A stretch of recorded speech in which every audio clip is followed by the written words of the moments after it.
Now I am. And I have not gone to YouTube yet. It's in all of the confusion. So let me go to YouTube, which will take me about 20 seconds.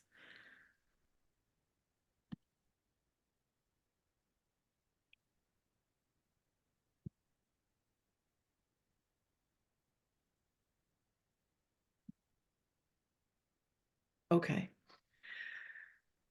All right. I think all is well.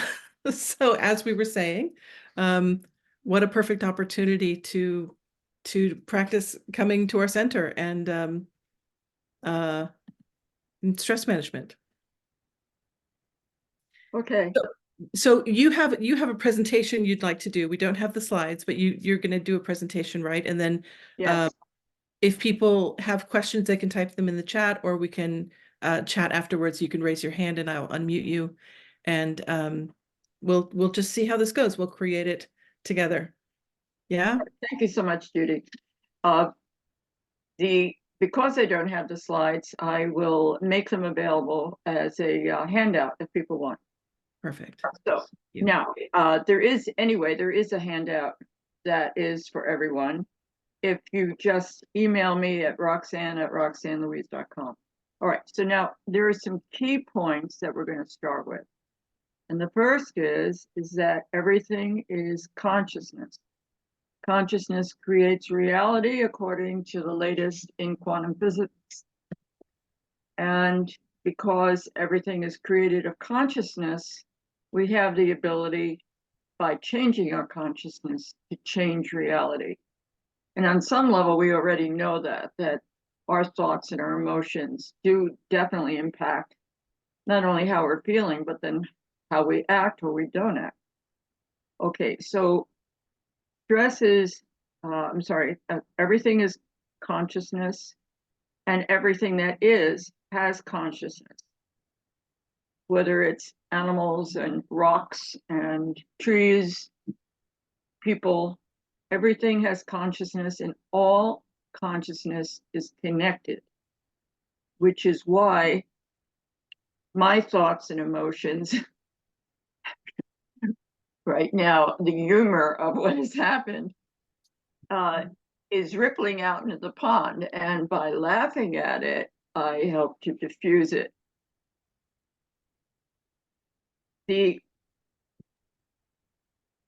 Also, everything affects everything. Part of regaining your center is not just dealing with your thoughts and emotions, but it's also addressing your body, because if you take good care of your body, it affects your ability to handle stress. And if you don't take any responsibility or sufficient action to reduce stress, it affects your body, because illness can be considered a balanced energy check. What stress is not just mental and emotional things, which is what we normally think of, but it's anything that drains your life force, anything that consumes more energy than it gives you. So while we know food gives us energy, if the food is difficult to digest, if there are toxins in that food, it becomes a stressor. And we know exercise is good, but too much or exercise drains us of energy if we don't have recovery time, if we overdo it. So there is anything that drains your life force or consumes more energy than it brings in is a stressor and has to be addressed. Now, any kind of weakness that you have, whether it's a physical energy or stuck energy from emotions that were never resolved, or vulnerability or wound in any way, can bring down the rest of the system. But enhancing the well-being of any area has a positive effect on the whole. Now, there is, we know that there's something as a 100th monkey effect, where if enough monkeys learn to do something, that it's passed on to the whole species. There is a critical mass that occurs when a group of any kind have a focused thought. And if that focused thought is also energized with emotion, it has a multiplying effect. Every person is important. The thoughts and emotions and of each individual affects the whole. And it's our responsibility. If we don't like what's going on out there, then the first thing we have to start with is with ourselves. Now, the problems that occur are that when you are you going to see my, you're going to say hello? You say hello? This is Callie. When a person is bombarded by excess stress, they are so busy dealing with crises that they don't have time to deal with everything behind what's going on. And then when the problem is sorted out, they have a reluctance to go back and deal some more with it. For example, let's say someone dies and you have to take care of the estate, and that means not only the legal matters, but the hard physical problems of getting rid of someone's possessions, the funeral, the announcements, that you're not really having time to process your emotions, you're grieving how you feel. And so you just get on with life, and what is not done gets shoved in the background. But what gets shoved in the background is still there to create problems for yourself. Anyway, time moves on, and the problems unresolved get shoved in the recess of your file cabinet. And then something else happens because your unresolved issue or pain or trauma is an attractor to some event that's similar.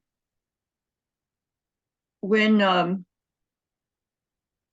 9/11 happened, one of the people I knew was on the windows of the world, top of the World Trade Center, and he was one of the people that died at that time. He had just come back from vacation the very first day after 2 weeks. Couldn't he have waited another day? And he, but his death brought up the last time I saw him, because we had a mutual friend who also died. And it brought up Rodney's death. Well, Rodney's death brought up my father's death. And my father's death brought up the death of all the other people that I loved and cared about. And so when you have a problem, it calls up other things that resonate with it. So you're not just dealing with what happened now, you're dealing with a long history of things that are related.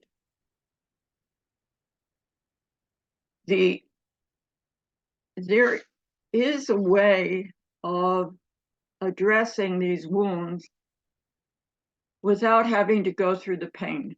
And that is something that I teach on healing through time. Hypnosis has always been able to do regression therapy.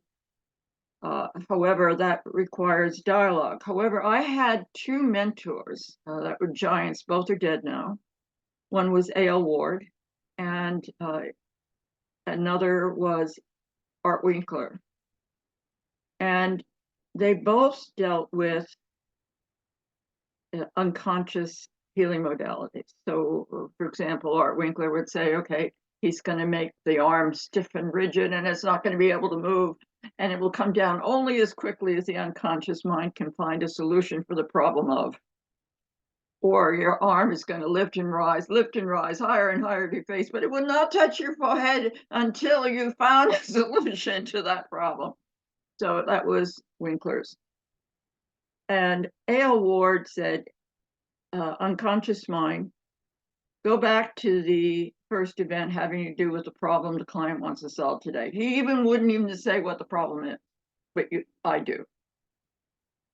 And then he said, find the negative belief or judgment that's related to that event and make a healthier, more constructive choice.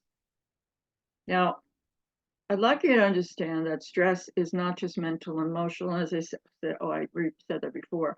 It's anything that drains your life force, but mostly the things that are mental and emotional factors are unconscious. They're not remembered. You just don't know them. They could happen in the womb. They could happen in infancy or conception or pre-birth. In their past lives. They can even be ancestral. There have been studies with mice and with children of Holocaust survivors, and both were able to demonstrate that the fears and the tragedies that occurred to our ancestors are passed on to the generation through the DNA. And so by working with the unconscious to heal or resolve the issue, we can deal with what is impossible to verify. There's no way, even in hypnosis, that you can find out what was going on with your grandparents. Look, for example, when I was born, World War II was going on. And so how many people of my generation, their parents, their fathers were off fighting war, and the mother is there while carrying you, who's worried about, is the father going to come home alive? Will he be in one piece or missing a leg? Or perhaps it was somebody there was a young couple and they really didn't have their finances together and they're worried if they can even support you. In some cases, like mine, I was aware my mother wanted a boy. They already had a girl in the family and they wanted one of each sex. So I knew in the womb that I wasn't going to be my mother's preference. And so my sister did all the girl jobs and I did all the outside gardening and yard work. I had the boy jobs, and they even unfortunately called me Butch too, which is not smart. Anyway, the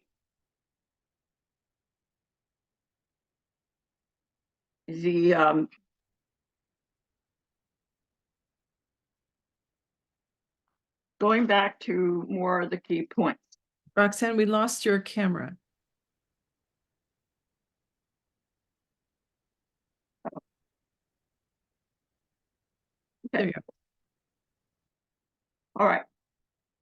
Now, the emotions don't come just from what happens. They come from what you think or say about the things that happen. And in that, there is a choice. And so you can say anger is a choice. It's a chosen response to what is happening. So something happens and you're going to say, this is awful, this shouldn't be happening, or it's just my luck,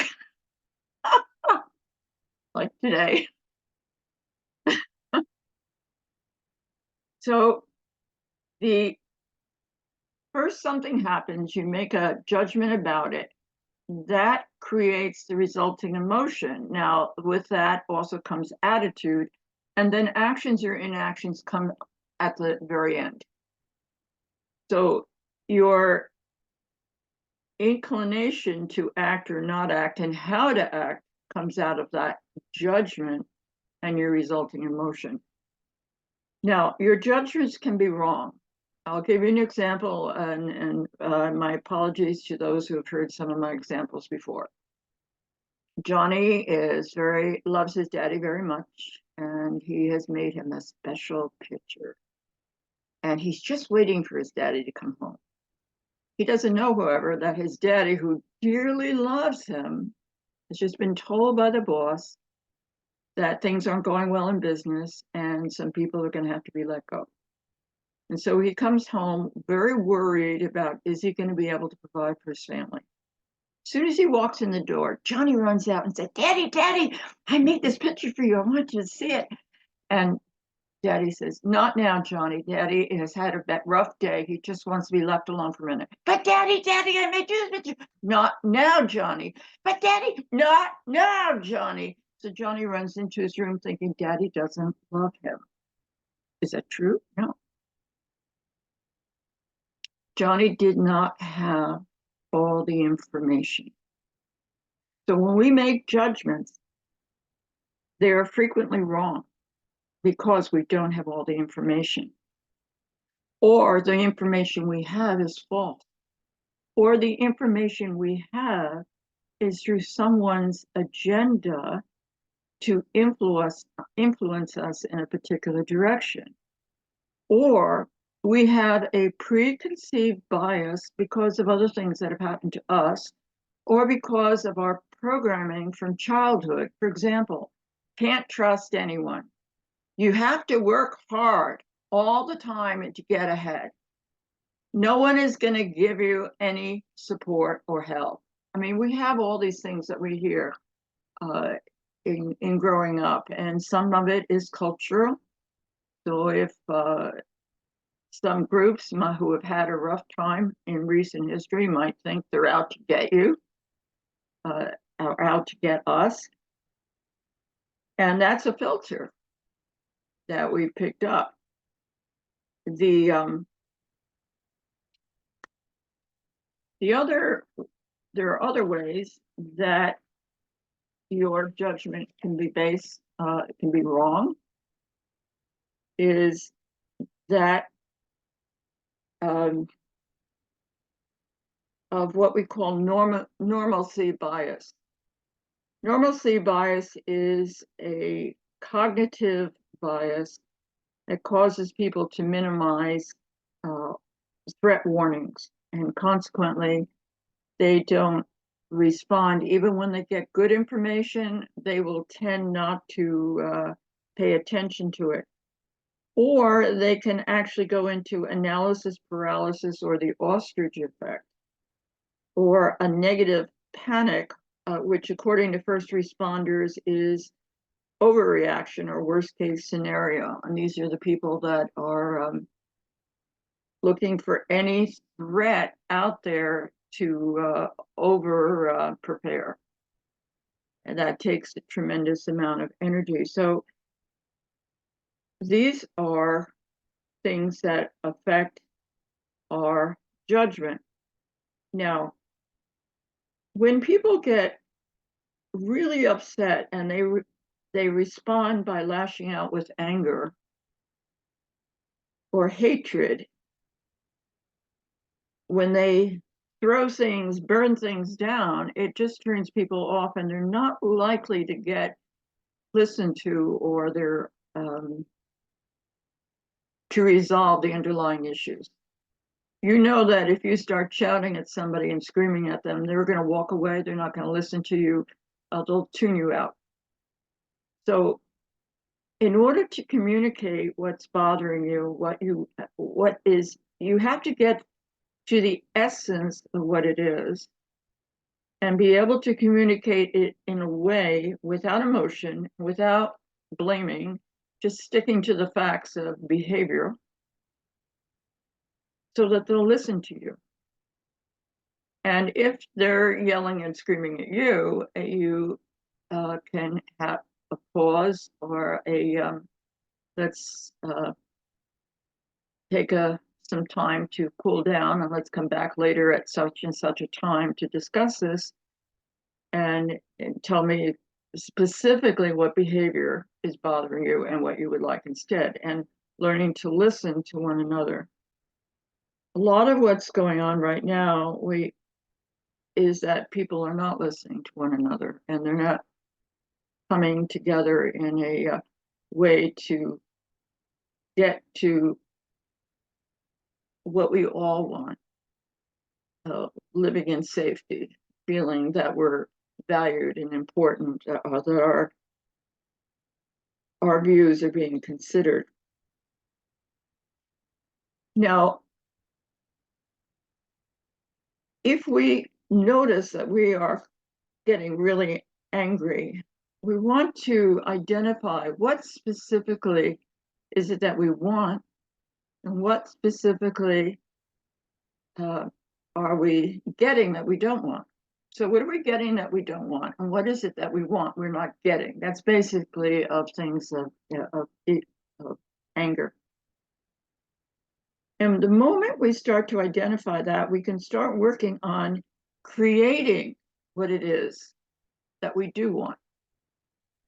What is it that we can do to move towards that which we want, instead of just focusing on what we don't want? I was listening to a podcast recently when they said that if you can focus with energy and conviction on creating something better, the problems, the lesser solution or option to people will fall away.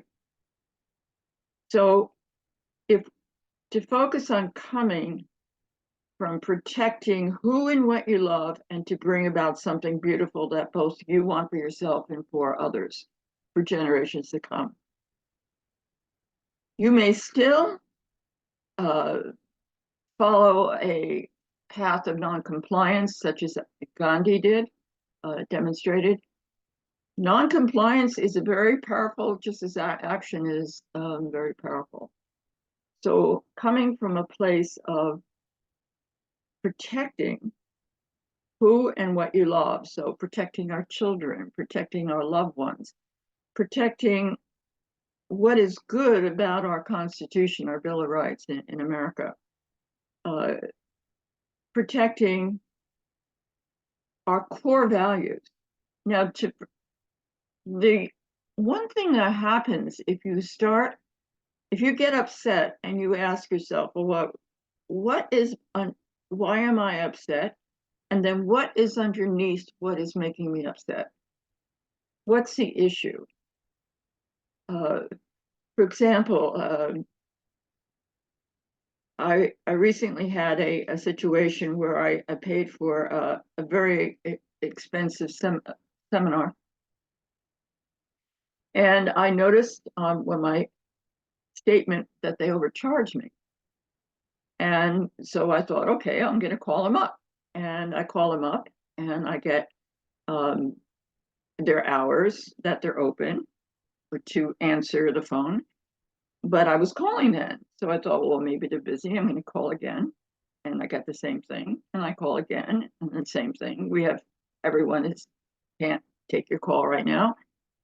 So then I leave a message, and the next day happens, and the next day happens, and I send an email, and I send another email, and there's no response. And so I got angry. Why did I get angry? Because I felt invisible. I felt like, hey, I paid for this. You overcharged me. It's not my mistake, and I can't seem to find anyone to rectify it. So that is one thing that feeling invisible. And so you can ask yourself, all right, if that's your issue, have I ever felt that way before? That I felt no one was listening to me or paying attention and willing to make corrections when they're clearly wrong. So it can lead us down the rabbit hole of clearing out our debris. So one of the important ways of regaining your center is to start a self-examination and to ask yourself, what am I feeling? Why am I feeling that way? And what is underneath that feeling? Have I ever had this problem before? If so, who with? And anyone else?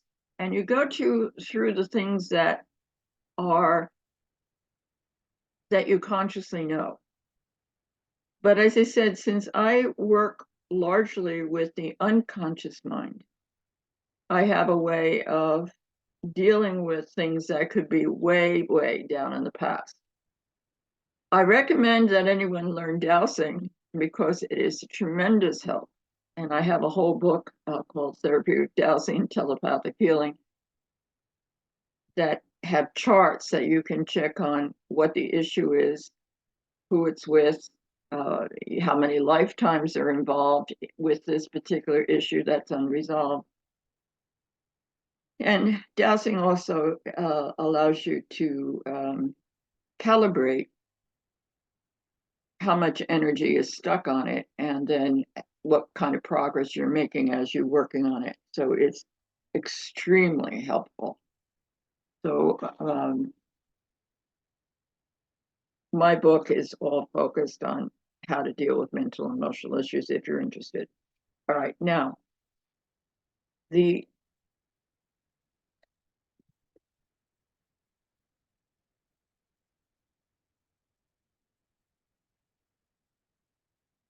it's really important to have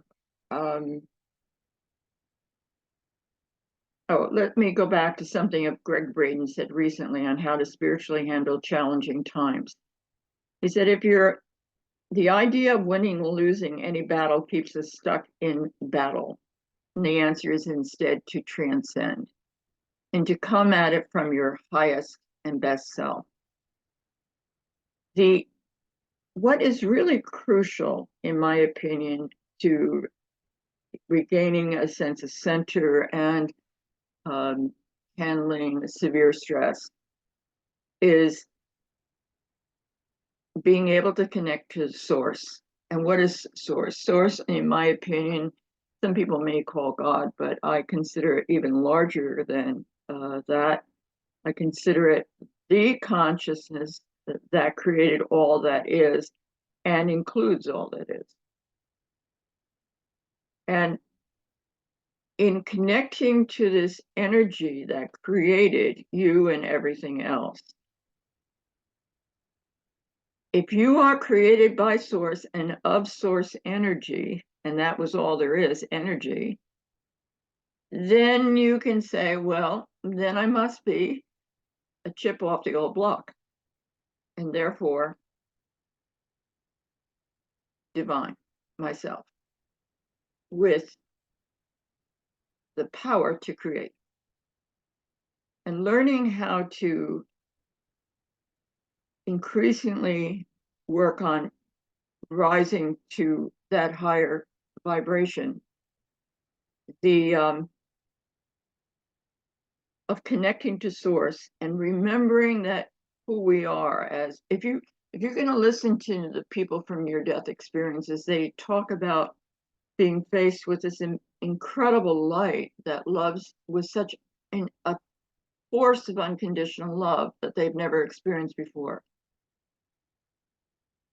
If you hold an intention to connect to the source of all that is, that loves you completely, and that you hold that intention, and then you allow that light from source to shine through you as clearly and as naturally as possible without the facades that we put on in our daily life. The facade of professional person, facade of the role you're playing at that moment with that person.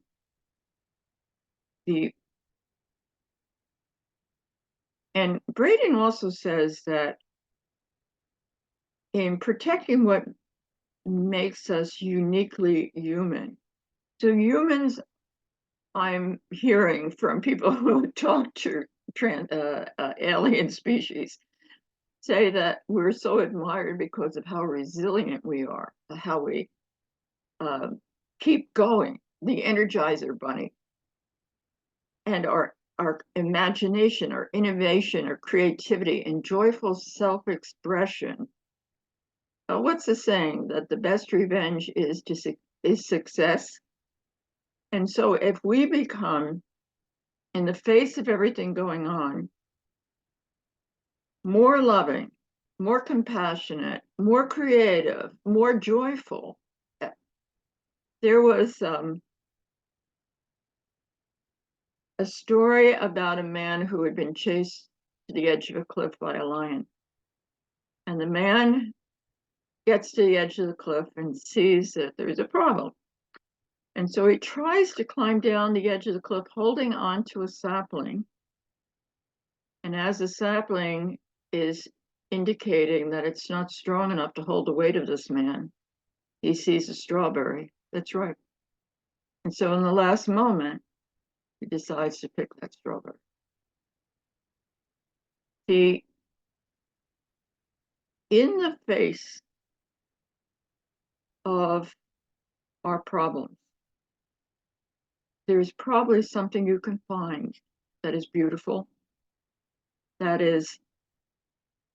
you're grateful for. Running water, a roof over your head, clothes to put on, shoes to put on,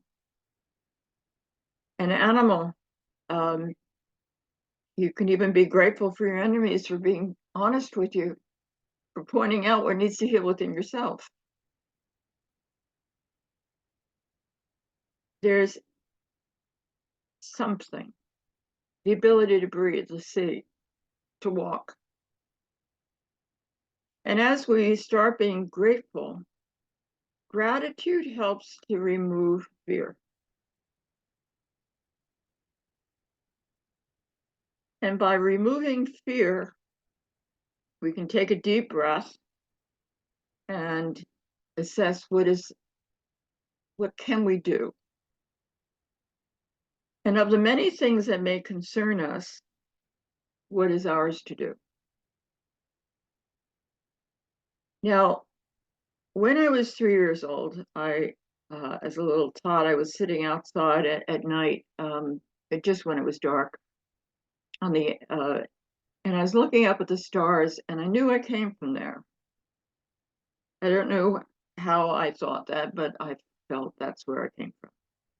And when I was 4 years old, as you may have seen in the blurb, I became the Lucy in the block, giving out the free advice on telling my playmates how they can deal with their other playmates. In other words, they were coming to me for advice on how to deal with somebody else who was being mean to them. And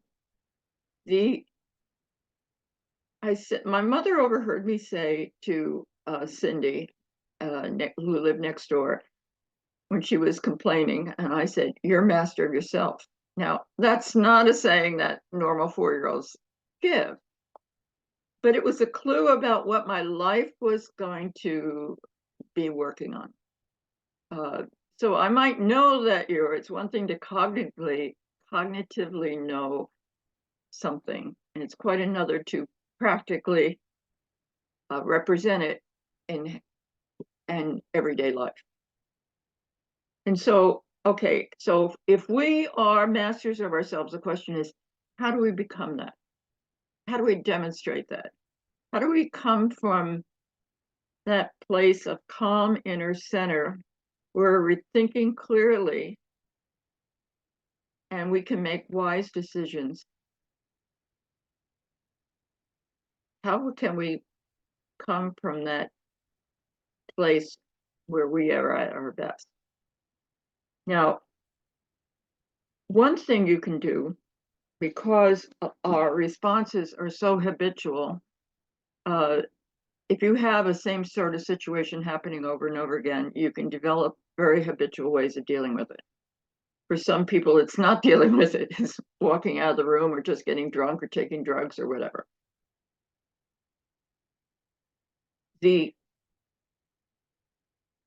So we have habits in how we respond. And the thing is then to change the pattern. One pattern can be, instead of responding in anger when somebody's lashing at you, make an excuse and leave the room. Now, hold that thought, I have to go to the bathroom, or have to get off the phone, something's burning on the stove, called a pattern interrupt. So in NLP, they've identified that when this happens, then this happens, and this happens, and that happens. And by interrupting anything along that train line, it gives a different emotional response. I'll give you an example. I had a client, and she had a number of health issues. So she wakes up in the morning and her first thought is, I feel sick. Well, the next thought, because thoughts connect to other thoughts, connect to other thoughts, which go down the line until they create the emotion. Her next thought is, well, if I'm sick, I can't go to work. Well, if I'm sick and I can't go to work, then the next thought is, I'm going to lose my job. So if I'm sick, I can't go to work, I'm going to lose my job. I'm going to lose my apartment. If I'm sick and I can't go to work and I lose my job and I lose my apartment, I'm going to lose custody of my son. Well, guess what the next thought is? Her next thought was that I might as well kill myself. So at any point, a person can break that chain where one thought connects to another. So let's go back to the beginning. If I'm sick, I can't work at what I normally do. So what is it that I can do from the comfort of my own bed? Oh, I can do some telephone calls. Oh, I could do some, I used to be an editor. Maybe I could get some private clients and I could work on their manuscript from the bed as I have energy. She would have been another place because she's changing from the problem to solution. She's looking at her, what are my options? What other things can I do to get the money I need when I can't predict when I'm going to feel okay to work?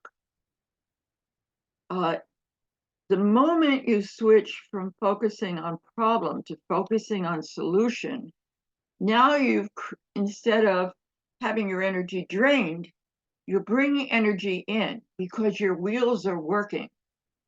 And that is very generating. Now, one problem that a person gets really upset is that they feel they don't have any options. Not feeling you don't have options, probably you really haven't tested that really well. And you might want to talk to some people to help you brainstorm what other options you might have. There was a saying in World War II to the people that were being marched from one camp to another. They would frequently be given the choice by the guards, do you want to take this road or that road? And the people thought, oh, I've got to pick the right one that'll get me into safety. But both choices that were presented to them were both going to take them to the concentration camp and the gas chambers. So the saying was, when you're given just two choices, find a third choice. So this is where going within for guidance. And one of the things I'm going to be teaching, and in fact, on the slide, there was a date of teaching for NorCal Dowsers, which is based out of Reading. Hold on, I'll give you the date. It's not here. It'll be in a handout. If you write me for the handout, I'll send you the date. But it's coming up this month, and it's on the infinite intelligence process. So here's the wording for part of that program. There's a part of me that knows blank, and that part is blank. The moment you say there's a part of me that knows, you're telling your unconscious mind, go into the files, go into the archives, get me the information or the help I need. And when you repeat that without having to pressure yourself to know the answer consciously, your unconscious mind will get you in the right place at the right time to get that information. It could be hearing someone say something on the radio, bumping into somebody who has answers or information for you. Just happening to see an article or a video on YouTube, all kinds of, or having a dream, or just instantly a thought pops into your mind. There's a part of me that knows, and that part is. Now, let me talk about this for a moment. I'm not the only one that starts the phrase with "there's a part of me that knows." And I won't go into it, but the fact is, it's not enough to know that you have a problem and what the problem is. You have to do something with it. So a lot of people go to a psychiatrist and they can go to every week for years, and they know exactly why they're screwed up, but they're still screwed up. So it's not enough to know. You have to do something with that knowing. So there's a part of me that knows the wisest course of action regarding the issue I have with. And that part is making that knowledge known to me in a way in which I can readily act on in a positive way, or you finish the sentence. So this, people are going to learn that in that seminar at North Cal Dowsers. I have a whole book called Accessing More, Tapping into the Wisdom Within. And that is part of that process. Another is to create I've created a dowsing program, but it can be done in meditation as well. In fact, a lot of things that are done in dowsing can be done just with either muscle testing or hypnosis or self-hypnosis or meditation. I created a rather lengthy stress management program that it runs with trigger words. The trigger words are process, go. So from the perspective of my high self, process everything I heard today on the internet, keeping what's good and useful and keep dumping the rest, go. So the final thing of go says, okay, run the whole program, which as I said is a couple pages or more long. And before I go to bed, I say, there's a part of me that knows the fears and worries I have that are about things that will never happen. And that part is releasing them now so that I can have a good night's sleep. So there are a whole lot of things we worry about that will never happen. And then there are some that may happen. And so I say, there's a part of me that knows what worries I have could possibly happen and is switching from fear to awareness and prudent preparation. And so that, again, allows me just to handle it in a way that like anything else, you don't have to be afraid of driving a car. You just have to have your eyes open to the other cars around you. You don't have to be afraid about crossing the street. You have to just look both ways. So we can have awareness take over instead of fear. Now, the other thing, or the thing about prudent preparation, is that could include just stocking up your basement with some extra food and water. Since things can happen in New Jersey, I'm from New Jersey. So just something, the epicenter was an hour away from where I used to live. It was actually the very location where my cousin used to live. But knowing that there are things like hurricanes and power outages and snowstorms and tree downs and all this stuff, we don't have to live in fear. We just need to do the best we can to be somewhat prepared for whatever's going to happen, and then know who to call for the things we can't handle ourselves. So we do what we can, we let go of the rest. Now, getting to another thing you can do. One of the things I developed probably 30 years ago, I've been teaching at national conferences since 1991 and teaching all my clients right from the beginning in 89, is what I call a walking mantra. And I'm pleased to see Joe Dispenza is teaching a walking meditation. but that's recent. And by the way, he's from New Jersey too. Anyway, a walking mantra means that you will do some form of exercise. It could be laps in the pool. It can be riding a bike or a treadmill. It's keeping your pace absolutely steady. And as you get step, step, step, step, and you match those rhythmical steps to a rhythmical affirmation. So sooner or later, I figure it out. Sooner or later, I figure it out. Sooner or later, I figure it out. Or I learn and move on. That's for frustration. I learn and move on. Um, uh,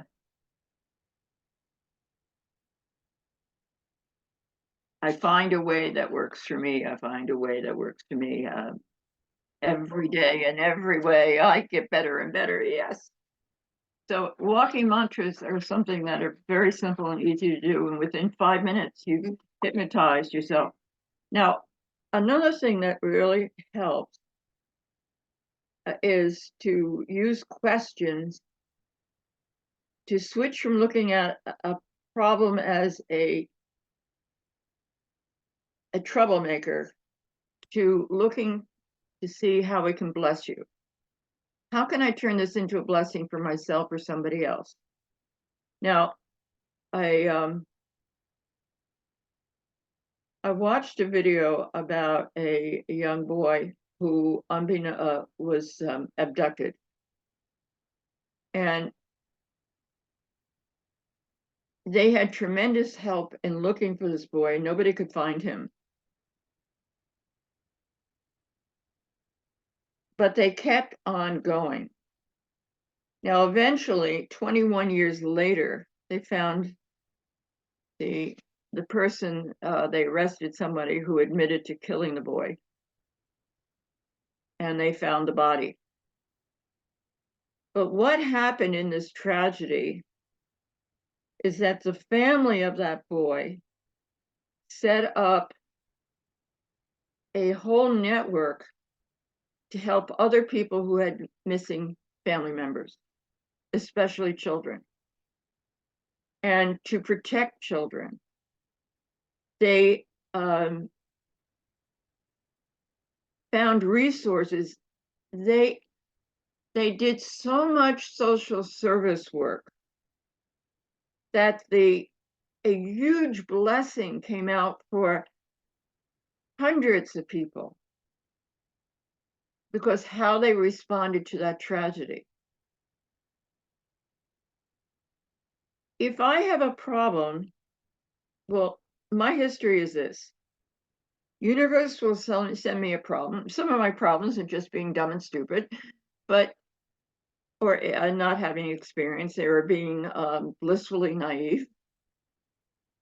But many times a problem I get is universe is giving me the problem that when I solve it is going to help a lot of other people. So as soon as I solve the problem, the phone picks up of people who want exactly what I just learned and can help them. So that's been my problem. And so there is a fellow by the name of Desai, Desai, who said not to think that when you have a problem that you're being punished by the universe, that the problem you've been given is actually to help somebody else. So if you ask, well, how can I use this to help somebody else?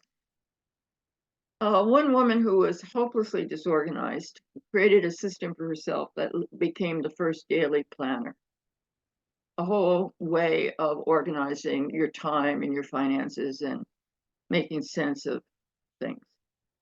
There are a lot of chiropractors that became chiropractors because they themselves had a bad back. And I recently was listening to something on Gaia where this gentleman was saying that your biggest pain can become your life's work. It becomes the very way that you go on you commit yourself to finding answers that then bless humanity. Think of all the inventions that were created out of a problem for someone they love, a wheelchair, crutches, all kinds of problems. How can I use this to turn it into a blessing? Now, here's another way you can use a question to change how you look at a problem.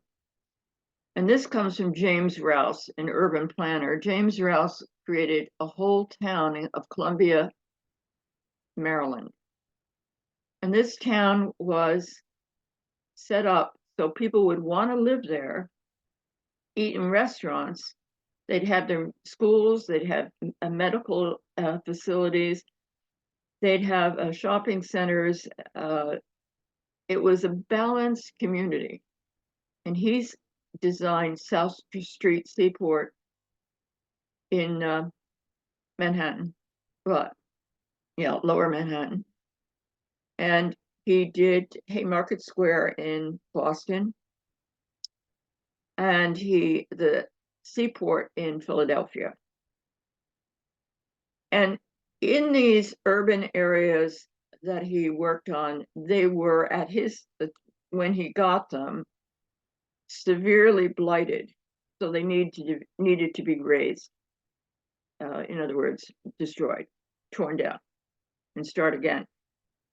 And when he was considering a project, he would talk to people and he would tell them about what his ideas were. And they'd say, "Oh, James, that is really a mistake. You have all these problems, the red tape. I mean, you have this and this and this to solve."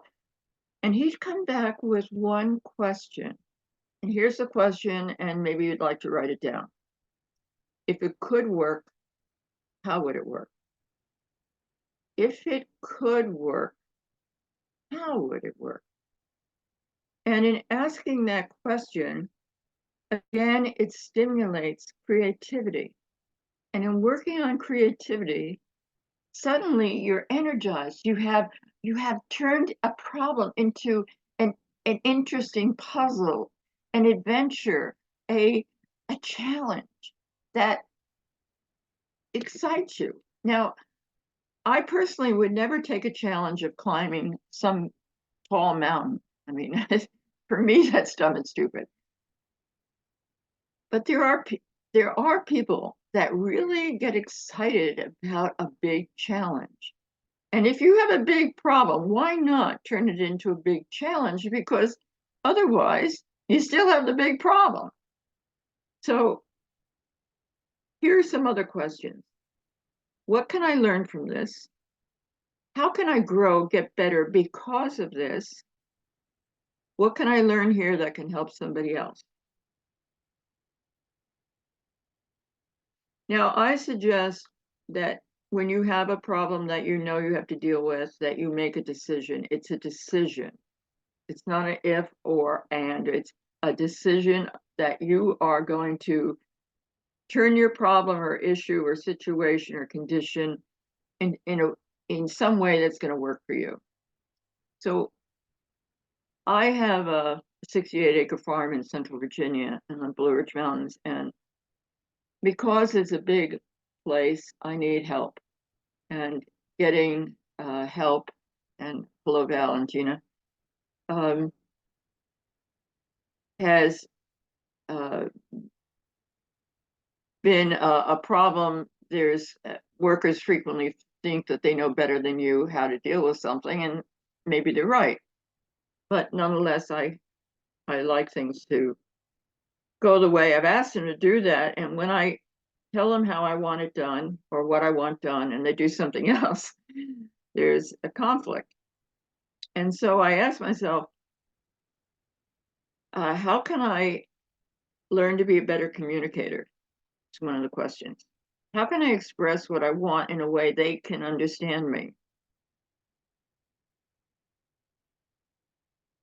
There's a number of language patterns that you can learn that help to deal with confrontation. So let's say, for example, you're upset because of some situation with another person. And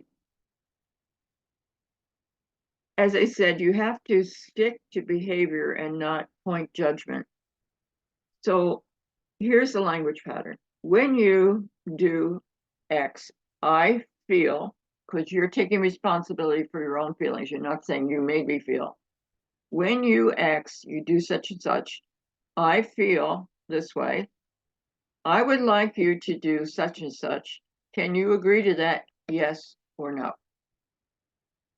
And then if you get nowhere, if somebody comes back trying to justify what's going on, you keep being repeating, I would like, can you agree to that? Yes or no? I would like, can you agree to that? Yes or no? I'll give you an example.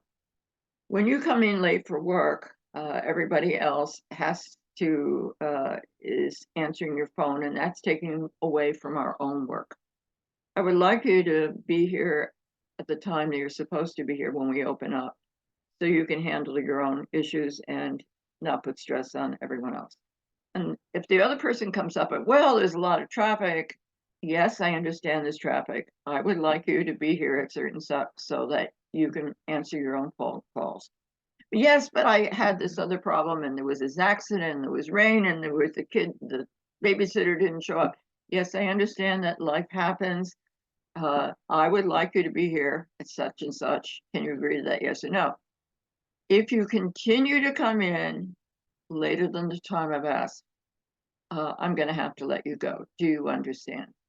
So you spell out the natural consequences. There's no rancor, no anger. You're treating somebody as an adult, and they can do what they decide to do. And if they're unable to do what you've asked, they know the natural consequences. It's straightforward. Okay, now, gratitude helps tremendously in dealing with stress. So for today, I have. So as I mentioned, out in rural places, trees come down, power lines go down, and no lights, no heat, no whatever. So I can focus on what I have still to enjoy that day. And I have a roof over my head. I have clothes that I can put on. I have more blankets I can put on, or a comforter. And I have food in the house that I can still eat and prepare. So I look for what I still have that I can enjoy or appreciate. If I've had a rough day and I go in to take a hot shower, while I'm in there, I say, I'm so happy and grateful for running water or hot water, because a hot shower is truly a blessing. It's really something special that we have and a lot of people don't. So what is it that I do have that I'm grateful for? And that's people, as well as a lot of basics and eyesight and being able to walk and talk. And 80 years old, I still have brown hair. So what am I so grateful for? Now, also, you can have certain beliefs and core values that help you. So, for example, I was dealing about a year ago with a situation that had me in continuous fear because I was dealing with dangerous people on my property. And the man had guns, and he would shoot them off once in a while. And he did damage, and he threatened me and workmen, and we had to call the sheriff here twice. So there were legitimate fears. But I also have a belief that I've had multiple lifetimes. I remember quite a few. I can't prove them, but I believe they're past lives. And so if I've had past lives, that means when I die, my consciousness is still around, and I'll just be back. And maybe some of you remember that inflatable doll that you punch it and it swings back, and you punch it and swings back. And it's sort of like that if you knock me down, I'll just be back again in a different body, but I'll still be going. So one of the things I'll say to myself is, on some level, I'm always okay. On some level, I'm always okay, that my consciousness is still there. And a lot of near-death experiences have said that. that they are convinced that life is eternal, that their consciousness still continues. Now, there is a hymn, and I'm not preaching Christianity to anybody, but there's a hymn that goes, that has the lyrics, "On Christ the solid rock I stand, all other ground is sinking sand." Now, the reason I'm bringing this up is because the psychological message, not whether you believe in Christ or not, that every one of us needs some rock, core beliefs that stabilize us. We need something to know that regardless of what happens, we're going to be okay. That we're connected to something more, or it can be a community of people that love us. Or a feeling of that what our values, what gives our life meaning. What if you think about Viktor Frankl and what he experienced in the camps, and people giving their last piece of bread to somebody else, their core values sustained them in times of tremendous hardship. And so here's where I use this. In my marriage, my husband said to me one day he wasn't sure if he wanted to be married anymore. And I was devastated. I didn't see it coming. And I was aware we had problems, but I always thought we could fix them. In his case, he was interested in other pastures. And so when he said this, I realized that for me to go through this, I had to know that whether he stayed or whether he went, I was going to be okay. And so these lyrics meant something to me, that I knew I was going to be okay. Not because of a Christian belief, because there was something there was still a rock of something within me, some inner strength that I could count on to be there to carry me through any problem. So I went home and he met me in the door and he said, "Well, maybe I'll stay." And I paused. I didn't say a word to him. I just put my head down. There's a solid rock is in, all the ground is sinking sand. "Okay, honey." And he looked at me very strange, like, "You mean you're not, you know, giving me a big hug or something like that?" And then the next day, or the day after, he'd go back to, "Well, I'm not so sure I'm going to stay. I think I'm going to leave." I said, "Solid rock is down, all the ground is sinking sand." "Okay, honey." That I was neutral about whatever he was going to do, that I knew it was going to be okay. And it turned out that he did leave. It was a great thing. I am grateful. In fact, here's another point. Many times we think something is the worst thing that could happen, and it turns out to be a blessing. So why not look for the blessing? Why not make a determination you're going to find a blessing or make it a blessing? Nelson was and I had a mutual friend, Tony. And Nelson was brought in by his boss on a Friday and said, "Nelson, take the whole department out to lunch and give them the news that since we've been bought out by the Japanese company, they are closing down this department and everybody's being let go." And he said, he was told, "When you come back, we're going to just ask you to take your belongings out, and we'll give you a severance check, and well, I'm sorry, but that's the way it is." So Nelson does what he's told, and he takes everybody out and gives them the news. So on Friday, everybody is really upset and worried. What are we going to do? How are we going to pay our bills? That was Friday. The following Tuesday was 9/11. Everybody not fired on Friday was dead on Tuesday. What you think is the worst thing can save your life.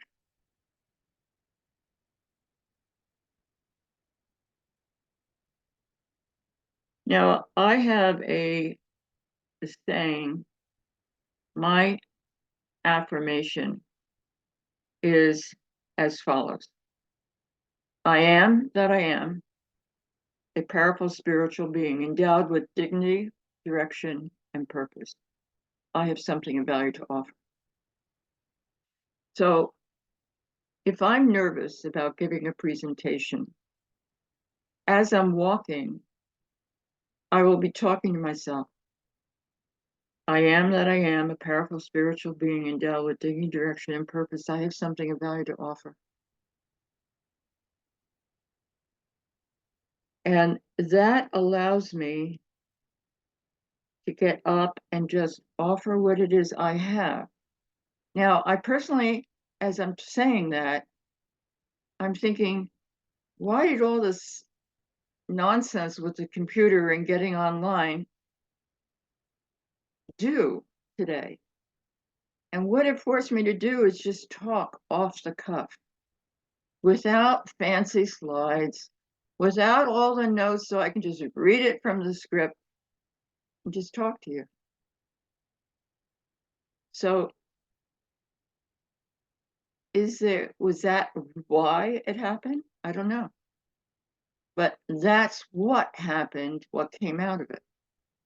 I could just talk to you from pulling things from a whole many different sources that are relevant to what we're doing today.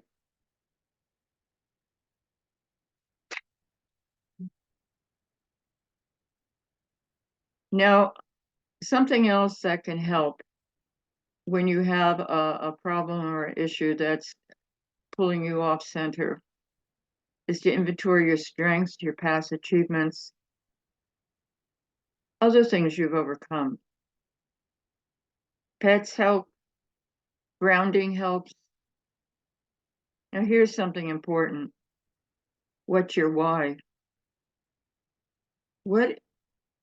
What reason do you have to go on, to survive, to overcome? I was talking to somebody recently who had such a challenge. I forget what the challenge was at the moment, but she felt she didn't have 2 children to support. She was going to kill herself, but she did have 2 children. And so she had to pull it together and find the strength within herself to go on. So what is our why?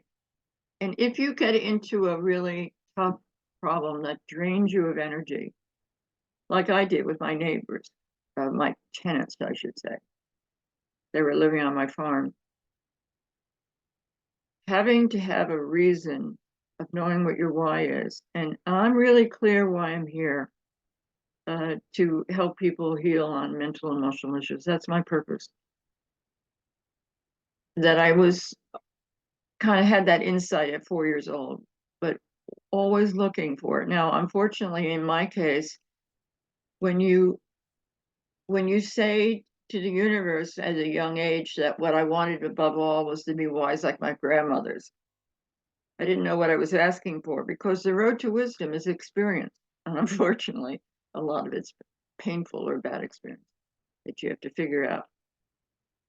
Now, here's some other strategies you can use besides finding your why. And as I said, Viktor Frankl knew that the people who did survive had a reason to survive that camp. They had to get through it. While I'm on that topic, it's statistically verified that men are most in danger of dying within 6 months of retirement because they've lost their purpose, they've lost their validation, they've lost their identity. You're just sitting home and puttering in the garden isn't enough. You need to have a reason. There is a local man who's since passed, who said that that everyone has a life urge and a death urge. The death urge, well, the life urge is when you're enthusiastic and you're going about and making a life for yourself. The death urge comes up when you are tired, when you're frustrated, when life, you have grief, you have a lot of pain that you've suffered, and it becomes the balance of the scale, when it becomes more depression and more grief and more sadness and lack of meaning or purpose, when that becomes stronger, then the body follows in illness and then death. And so to live long, you have to have a purpose. So I tell the universe, okay, I can't go before 90. One grandmother was 90, the other 91 have to live at least their age. And I have a mission that I have to complete. And so if you want to be healthy, find that mission, find that purpose, and align yourself with it and work on it. So, and be willing to show up. So what else can I tell you? You look for patterns when things happen. And when something happens 3 times, there's a pattern, and it's an indication you really have to deal with it.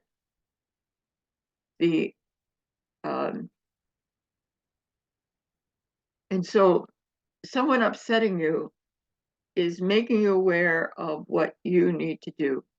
So they're helping you in some way. I'll give you a quick story. I had a colleague, hypnosis colleague, and we were friends, professional friends. We roomed together at a conference, and she told me that she had just written a smoking book, and she had already had my smoking book, Stop Smoking, should I say. And so I was excited for her, and I wanted to see it. And since I couldn't leave my booth when people were around, and she couldn't either, when there was a break in the crowd, I walked over to her table, and she wasn't there. So I was looking for her book, and I found it, and I'm opening it up, and I'm reading it, and I said, "Gee, that's familiar. Gee, that's familiar. Where have I seen that? This is my book." And I found 8 solid pages, verbatim, no affirmation, no quotes, nothing, just presented as her own. And I got very angry. And among the things I did is I went into meditation, and I said, "How did this happen? Why did this happen? Why did this happen to me?" I thought we were friends. The message I got was this: that in the pre-birth stage, she and I made an agreement. She came to me and asked me to help her. We were friends in the in-between. She wanted my help. She wanted to learn integrity. And if she didn't learn it before she got to me, then I would hold her to account. And I agreed. But there was something in it for me. What is it for me? I needed to learn to hold somebody to account. I needed to, instead of letting things slide, if somebody hurts me, I let it go. Somebody hurts me, I let it go. I needed to hold someone responsible. And so when I realized that I had agreed to hold her responsible, then I just went ahead and did what I had to do. And I sent evidence to all the hypnosis organizations where both of us have been presenters. And my lawyer sent her a letter to cease and desist. So I don't know if she has learned and grown, but at least I did my part. And I didn't have to be angry anymore. I just had, I didn't like it, but I didn't have to be angry. Now, one thing that, well, I don't know, are we getting too long or Okay, I'll tell you what. I'm going to go to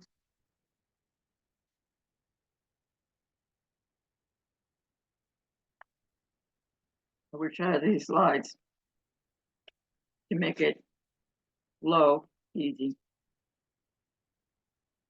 There are some core things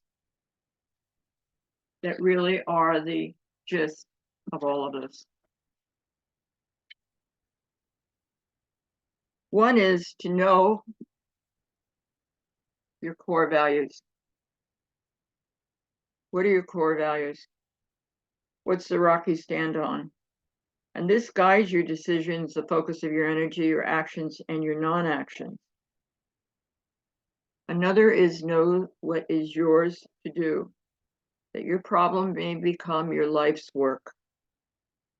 And what you learn as a response to dealing with your problems is your gift to the world. Pick your battles. Where do you want to focus your energy?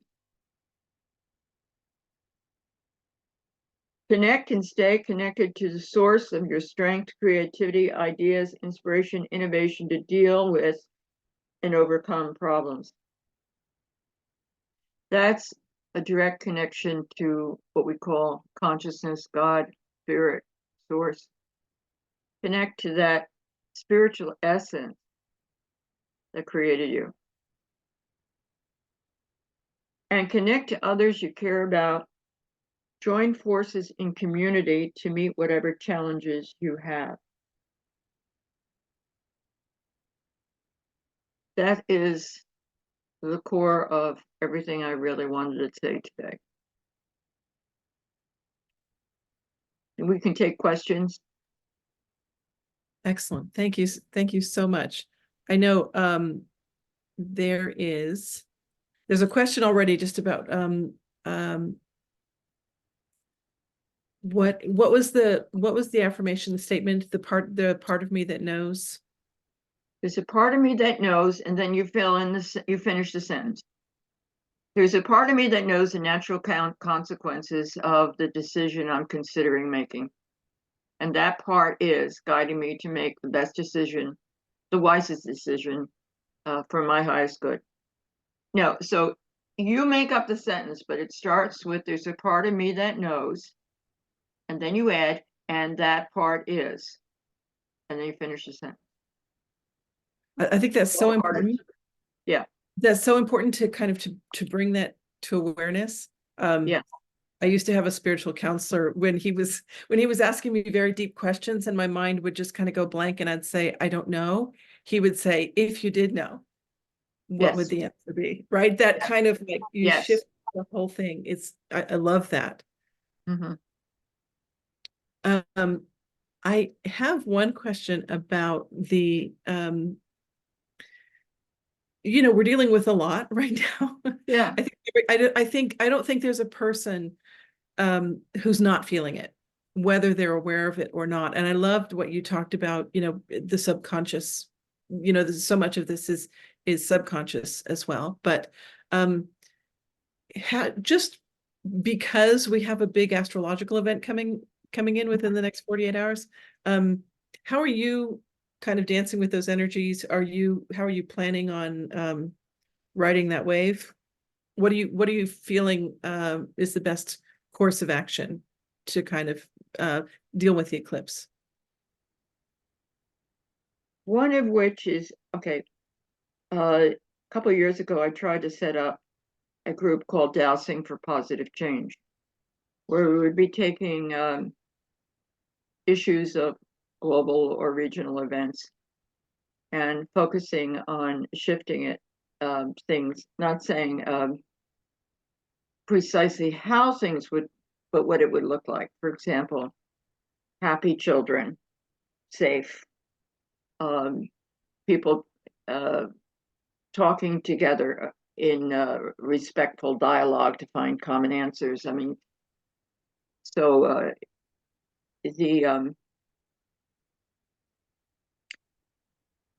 so I'm planning on creating a program to do that on a regular basis. Another thing I'm I feel that I'm going to be doing is that if I want to be, if people are going to be able to take action to create a better world, they have to, as I said, address their own inner issues, one of which is feeling like a victim. If you feel like a victim, if you take any action at all, it's going to be in a negative manner, burning things, throwing things, yelling, screaming, instead of creating a better option. You want people to, so helping a large group of people start to heal their feeling of victimization, powerlessness, hopelessness, fear. To heal any resonance they have within themselves of control over other people.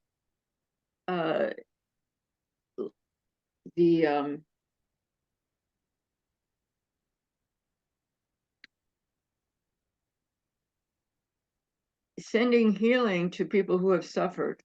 So if I am upset because I'm reading about child abuse, I'm going to send healing energy to all that have suffered from being sexually abused. I'm going to ask the universe to turn it into a blessing, that there's such an outcry that it has to stop. I'm going to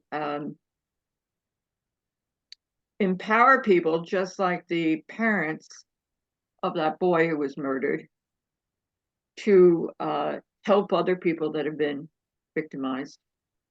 So, as I said, if everything is consciousness and all my thoughts and emotions are part of consciousness and affect the whole, and as I know from Lynn McTaggart's Power of Eight groups, that the moment you have, well, the saying in Christianity is where two or three are gathered together, there I am in the midst of them. In Lynn McTaggart found that when people were praying or meditating to help somebody else, they themselves were blessed, and there was a multiplication effect. It's more than one and one. Thomas Campbell also talks about this. The power of group consciousness and Stephen Schwartz. The power of group consciousness can change reality. It can affect health. It can affect politics. Thomas Campbell also said it's no good focusing on just changing the politician, because the conditions, the consciousness that brought you one bad candidate is just going to give you another one. You get rid of one dictator and another dictator comes in. And so you have to focus on work on changing consciousness. That's not just all you do, but because your actions come out of consciousness. So by working on healing yourself, you make it easier, as Thomas Campbell says, to help everybody else. And one of the things that I teach is how to duplicate benefits.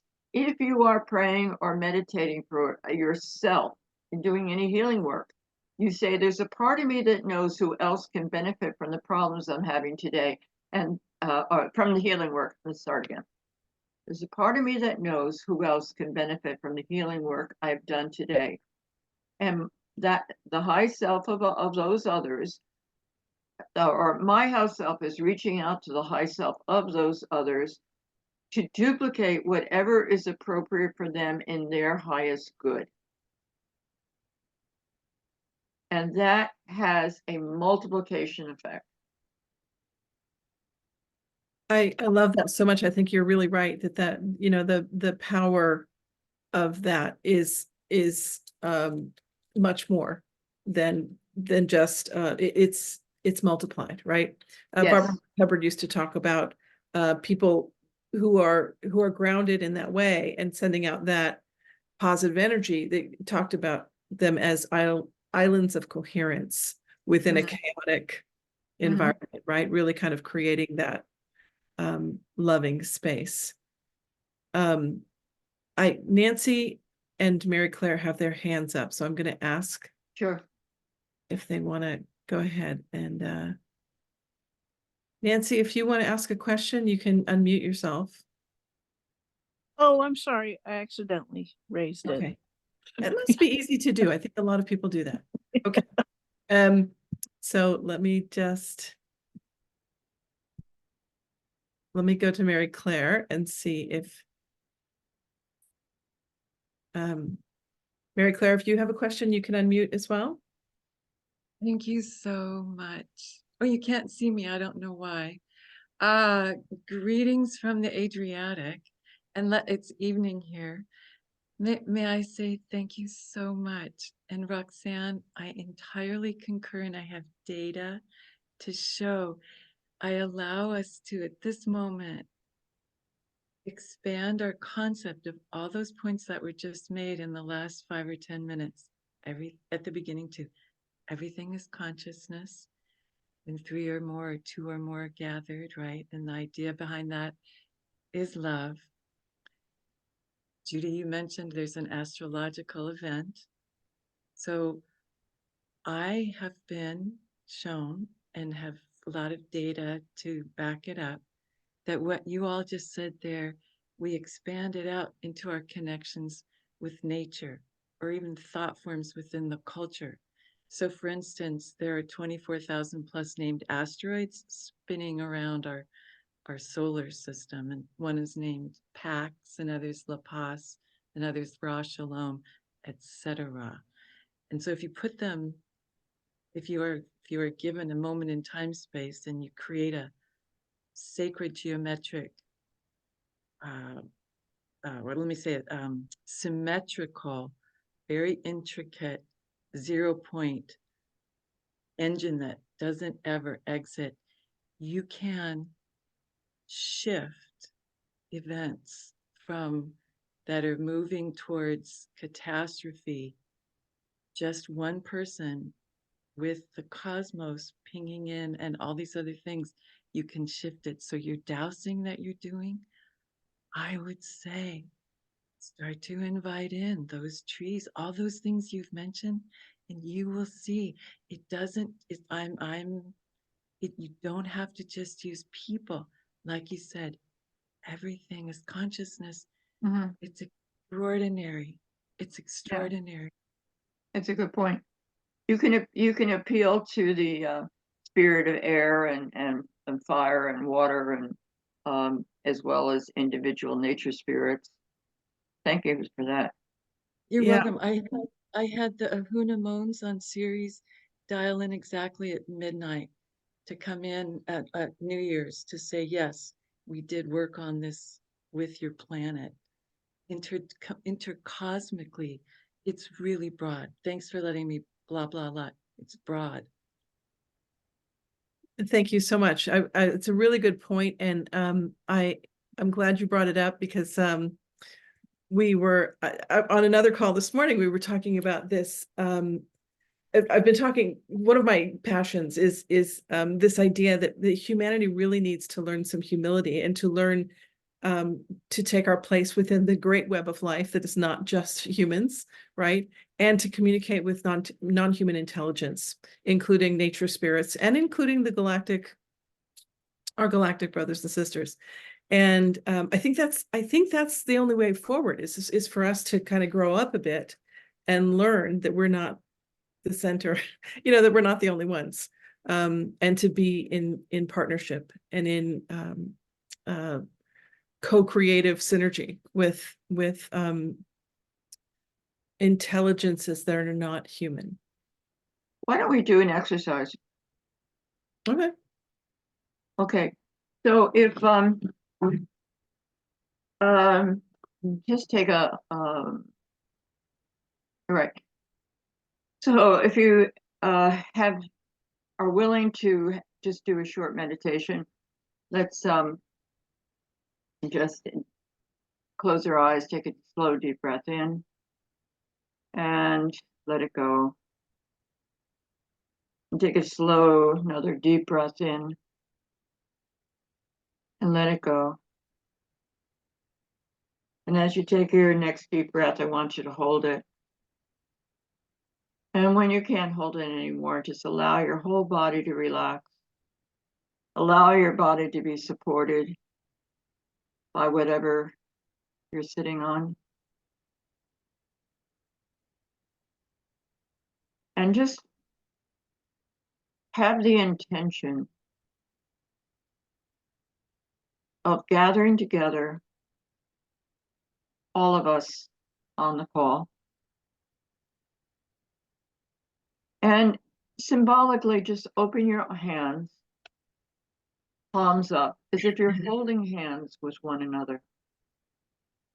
And just joined on an etheric level with all those that are on this Zoom call and any others that watch the replay. Coming together to hold the intention of creating healing, harmony, balance, and love on this planet, where people live together respectfully, whether their opinions are the same, if they have differences of opinion, that is fine. There is respectful dialogue, because there is a deep awareness that whatever is the fate of the planet is our own fate, that we share common interests for safety, for clean air and plenty of nourishing food, for health, for loving relationships, for the well-being of our children and grandchildren and generations to come.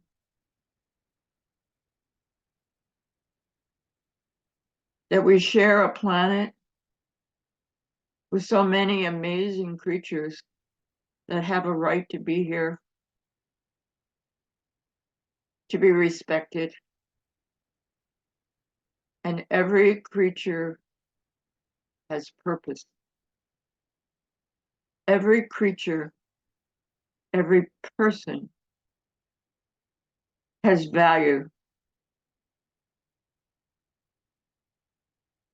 And I'm going to ask the beneficial forces of the universe to join us, holding the intention for healing of a planet, healing whatever needs to heal, healing the hatred, healing the callousness, the cruelty, the inhumanity, to healing the pain, the suffering, the trauma, and to join together to resolve our problems together. Brown, white, yellow, red, all coming together. Because we rise or fall together. We live or die on this planet together. And so it is our deep realization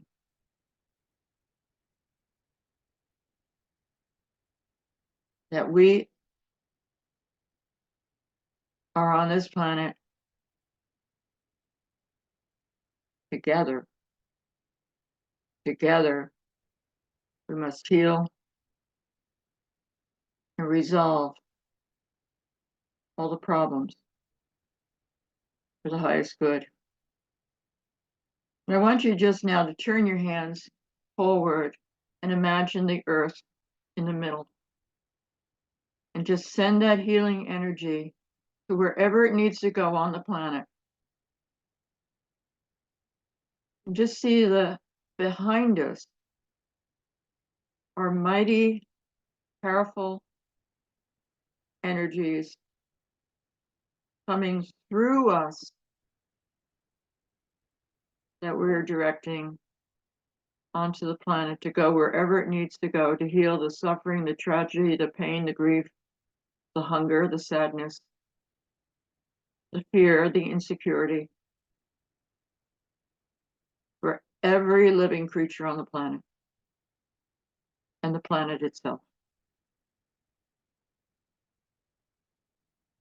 I send this healing energy with love to go where it needs to go. It is offered, not forced. It is given the highest good of all. Thank you. Thank you. Thank you. Amen. You can just blow your hands off. Just send that prayer off.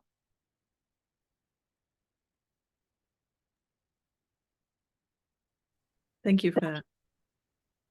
I really think that this is very powerful. You know, this just joining together virtually and physically. Donnelly would like you to please restate the name of your book that has many of the helpful statements in this. Yeah, there's a part of me that knows, and the process is part of accessing more, tapping into the wisdom within. And as I mentioned before, if you want the 6-page handout or the slide pictures, I'll happily send it. If you send me an email, Roxanne at roxannelouise.com, and Roxanne has 2 N's and an E.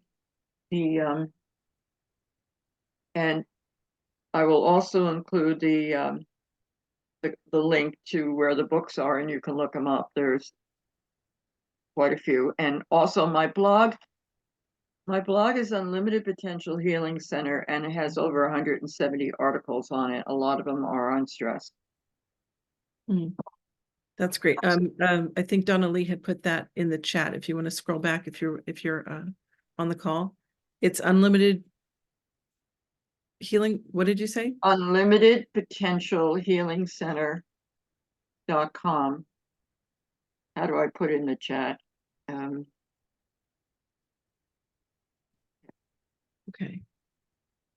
And I'm gonna Mary Claire still has her hand up, so I'm gonna ask. This will be the last question, and then we'll end. Mary Claire, you can unmute yourself. Did I get that right? Excuse me, I didn't have a question, and I lowered my hand, so I don't know why. You know, Online, it says it's part of sorry about that. Part of the craziness that's happening right now. So yes, so thank you for that. And yes, you put that in the link. And Donnelly says if you sign up for her newsletter, you will get notification of her workshops. Thank you, Donnelly. I am going to send out in the FMBR newsletter, I'll send out the links where to get the handout for this talk. Also, she has 2 workshops coming up, one in April and one in May. And I will send all of that out in the next newsletter in the next day, hopefully within the next 24 hours. So watch for that. And thank you for joining us. Thank you for being in this flow with us. And how wonderful, Roxanne, to say, you know, that this is just to be in that space where it's like, okay, well, this is what happened, right? And here's the positive that came out of it. I think just to be able to talk like this has been really wonderful.